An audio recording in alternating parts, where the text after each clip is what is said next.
Fala pessoal da VA Capital, espero que estejam todos bem nessa quarta-feira maravilhosa, mais um dia que se inicia. Um bom dia, boa tarde, boa noite, Deus abençoe todos vocês. Feriado em São Paulo, não é em todo lugar, é apenas ali no estado de São Paulo. A bolsa está aberta, nós vamos falar dela, vou mostrar aqui para vocês como que está o mundo, né, o World, e como está o S&P 500 nos Estados Unidos. Hoje também, se vocês ficarem até o final, aí vamos falar do Bradesco. O pessoal me enche o sapo e quá falando do Bradesco, o que, que vai acontecer. Ele já subiu 40% esse ano, tá muito barato. É lógico que não é uma indicação de compra ou venda, mas nós vamos falar sobre ele também. E vamos um pouquinho aqui de mercado, vou trazer as novidades. O pessoal também me manda bastante. A China vai virar a moeda principal do mundo? Muito difícil, gente. Tá tendo essa imposição de tarifas do Trump, colocando sobre os BRICS, que é o Brasil, a Rússia, a Índia, a China, mas o único país que reclamou sobre isso foi o Brasil. O Brasil ele deveria ficar um pouco mais calado, já está sendo chacota. Você lê as notícias na Espanha, você lê as notícias dos Estados Unidos, no Canadá, todo mundo já está tirando sarro do Brasil, principalmente os franceses, né, os outros países. Então a gente tem que se acalmar, ficar quieto. Com essa imposição de tarifa do Trump, a China foi a única que falou: tudo bem, não. Só o Brasil reclamou. Então, para a moeda chinesa virar ela o centro comercial, a China deveria ser aberta.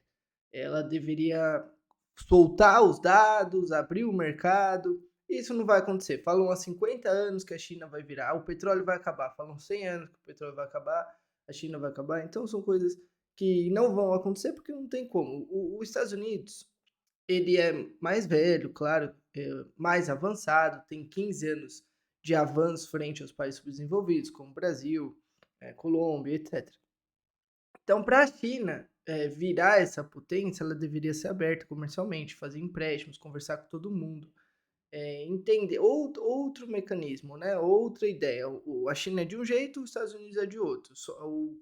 Os Estados Unidos domina porque ele empresta para outros países o dinheiro. Então, é muito importante que nem o euro, por exemplo, está valorizado frente ao real. Só que o euro não sustenta, fica muito pesado para a Europa sustentar esse ganho acima do dólar. Se o dólar fica desvalorizado, prejudica o resto do mundo, porque o dólar empresta. Se ele empresta e fica prejudicado, as pessoas não conseguem captar dinheiro e aí não compram da Europa, a Europa fica prejudicada. Então, a Europa está tentando baixar ali a inflação, tentar negativar um pouquinho o euro frente ao dólar, porque ela não consegue. A Europa é um país mais velho, um país que não tem tanta tecnologia, as pessoas são mais velhas, é um país que você ganha e vive bem. É isso, não quer se desenvolver. Já muito velho, as casas são velhas, né? Mas são países interessantes, claro, de se viver. Então, para isso acontecer,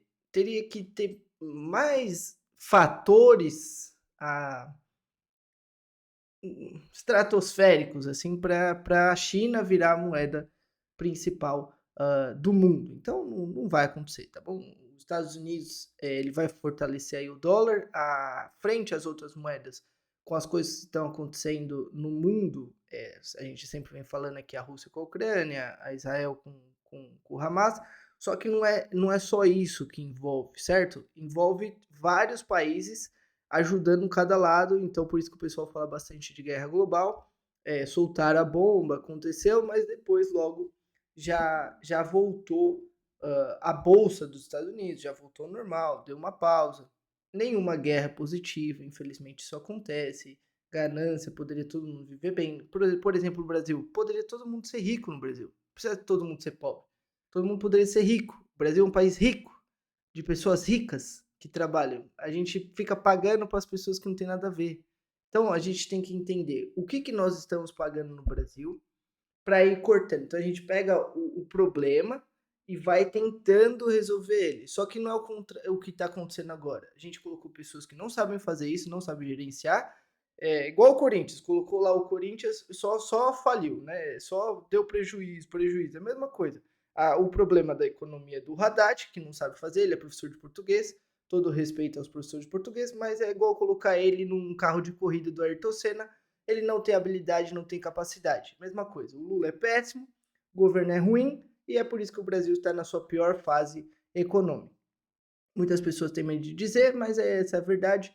E vai mudar em 2026, aí a bolsa vai subir bastante, vai ser igual a Argentina, sobe 400%. O que está em déficit, que quer dizer despesa, dívida, vira superávit, tudo, a economia volta a subir, alegria para todos, e é isso. Então, não tem que...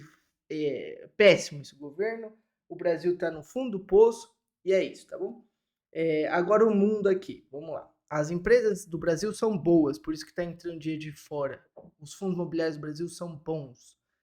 Só a economia está ruim, porque não sabe o que fazer, só ficam dando cargos para deputado, agora aumentou mais deputado dentro daquele negócio, Congresso fraco, Parlamento fraco, STF ruim. Então é isso, tá bom? Vamos aqui de notícia do mundo.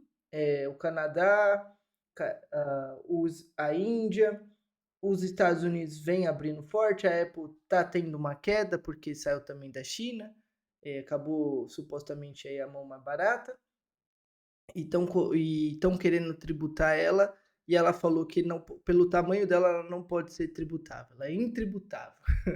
Aí os Estados Unidos falou que vai sim tributar a Apple mais e aí tende a cair um pouco. Então é isso que está acontecendo pelo mundo, né? A Microsoft sempre sobe, a Nvidia, o Bill Gates comanda aí o mundo, a Amazon também, o Google, Meta e as outras empresas aí, umas boas, outras não. Visa, JP Morgan, né? O setor financeiro, ele nunca tende a cair. Então vamos falar do Bradesco. Primeiro eu vou começar a falar que como que o Bradesco vai falir, se ele tem, cadê aqui, ó, disponibilidade. Disponibilidade é caixa, né? O que tem disponível. Dívida eles não colocam aqui, porque como é um banco, é uma financeira, o PDD, tem muita gente que não paga e não coloca. Mas de disponibilidade ele tem 171 bilhões. O caso da Americanas é 20 bilhões. Então, com um pouco de rendimento que dá aqui por mês para ele paga esse negócio. Então, existem vários matemáticos, vários sistemas, várias coisas que não deixam o banco falir, o banco não acontecer, o banco perder todos os ativos dele. Não tem como, né? Só de disponibilidade de caixa, ele tem 171 bilhões, certo? Tem um patrimônio de 170, tem ativos circulantes. Então, sabendo isso, é óbvio que o banco não ia falir, passou por um processo ali. É um banco velho, né, supostamente, com todo respeito, tecnologicamente bem ruim, mas você vê um banco desse tamanho valendo R$10, é igual você vê a Raizen a R$1 e ela recebe 200 bilhões, né? Então, para quem tem mais experiência, fala, poxa vida, não tem como esse valor. Demora anos para subir, né? Não vai subir de uma hora para outra, mas ele tende a voltar para o patamar conforme as coisas forem se resolvendo, né? O Abílio Diniz lá, o pessoal colocou o dinheiro o Lehman colocou dinheiro dentro ali da Americanas, vão pagar do jeito deles, aos pouquinhos, os bilionários sempre pegam dinheiro do terceiro, o que é isso? Pegar dinheiro do banco para investir. É a melhor solução, a melhor saída, fica com dinheiro em caixa e depois vai pagando. É que teve essa fraude aí bancária, né, que até as empresas que foram contratadas fora para fazer a contabilidade entraram nesse caso, foram 18 executivos presos, tinha que colocar a culpa em alguém, mas talvez todo mundo sabia, e foi o ex-Santander que descobriu essa fraude quando ele foi CEO ali do Bradesco. Ele falou, não vou ficar participando desse negócio não, vou... E quase prenderam ele, coitado. Mas ele tem ponta firme ali e conseguiu apresentar para as pessoas. Sempre que você for pesquisar sobre a sua empresa, você coloca o nome da empresa que você quer, RI, que é relacionamento com os investidores. Você clica em central do resultado, você baixa essas coisas, você pode ouvir também o CEO falando sobre a empresa. É bem interessante. Sempre que você for investir, estude, leia, aprenda. Porque isso é muito importante. Então, o desempenho é o que é operacional.